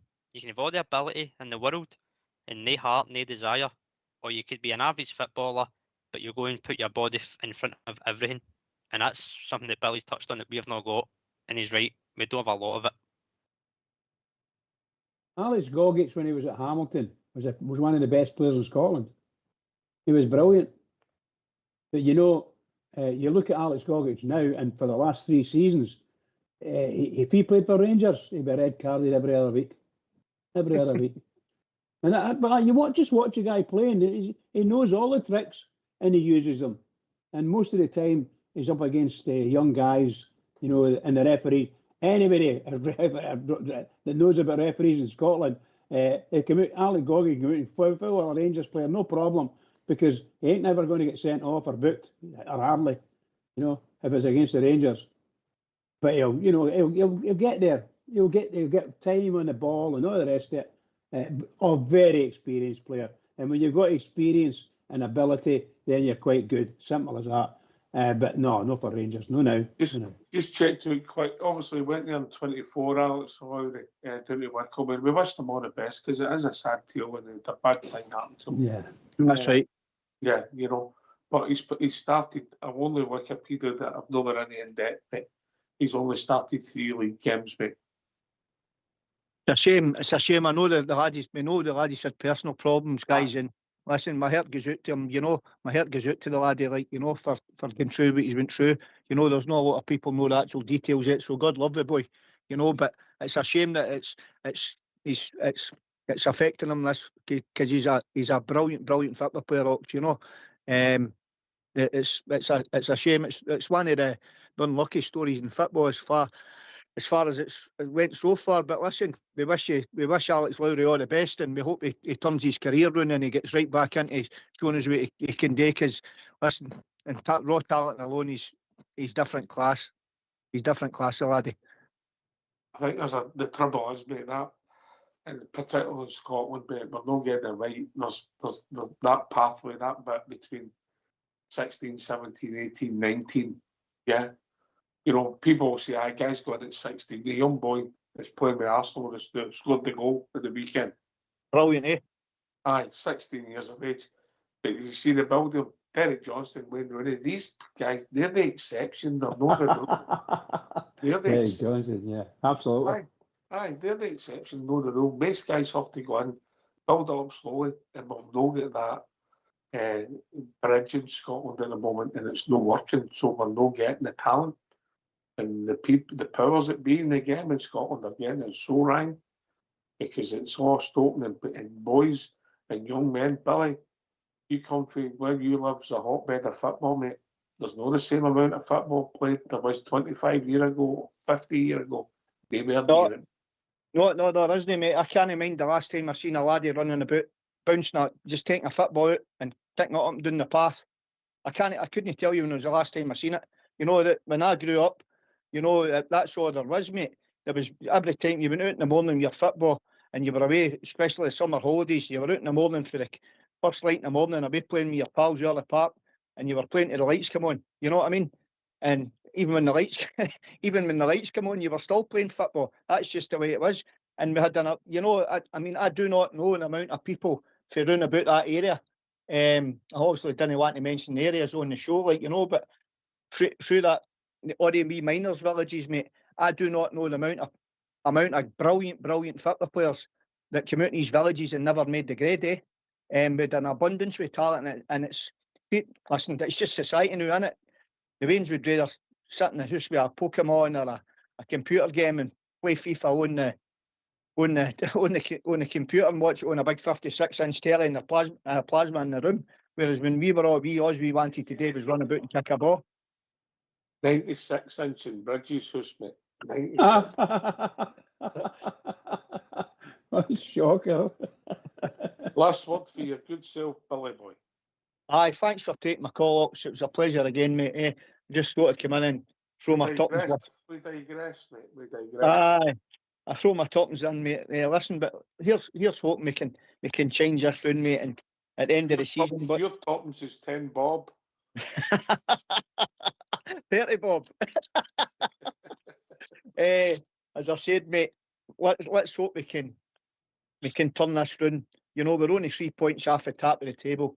The players have got a massive carrot in front of them. You know, they can either, as I said earlier on there, mate, they can either want to be winners, want to be champions, or they don't want it, you know. And if they don't want it, they shouldn't be anywhere near Glasgow Rangers, mate. But they've got a chance to get into Rangers folklore here. One of only 56 teams in our history to win a league title. And if that's no good enough for them to drive them on to win this league, then I don't know what is, mate. I really don't. But anyway, cheers, lads, and good night. Cheers, mate. Aye. Cheers, Billy. Cheers. Billy. It's a fact, Robert. 8 games, won 8 games, we've won the league. It's mental. And by the way, we never mentioned the 2 words tonight, yeah? RM. We didn't mention it. Yeah? Just the other RM, Rabbi Matondo. But no, mate. If you can win these 8 games, then you're champions. And it sounds simple as that, but we know it's not going to be. But one game at a time, as Albert keeps saying, and that starts on Saturday, mate. But thanks for having me on the night. Always a pleasure to be on with yourself and, of course, the Bridgeman. Good discussions tonight, mate, and looking forward to the rest of the shows during the week. Yeah. Bridgeman. Well, what can I say? That was a fantastic night tonight. You made it fantastic, yeah, Oxy, with some of your memories. Absolutely brilliant. You know, when you start to talk about secondary football, secondary juvenile football and things like that, it's just wonderful going back to these days. And that's what we got brought up on. And if you go to secondary juvenile teams, you play up against some really good players. Anyway, I digress. Brilliant. Thanks very much for it, Oxy, and of course, Robert, for carrying me through it, and the techie boys in the background. It's just fantastic. I really and truly. Can I just say to all the Rangers fans listening and all over the world, massive game coming up weekend. Everybody keep your mind on it and keep your thoughts for the Rangers. The Rangers need us. They do. They really do need us. So everybody, keep it going for the Rangers. We are the people. Cheers, mate. Thanks to Ross who popped in. Of course, it was great to hear from Billy as well. But we digress with Billy. I don't know if it was planned, we just went off on a tangent, but that's Rangers Radio for you.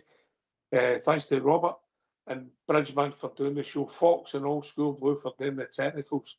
This has been Rangers Radio. We'll be back tomorrow night between 8 and 10 talking about all things Rangers, and we avoided the Russell Martin mention tonight. But thanks for listening. Take it away, Old School Boy.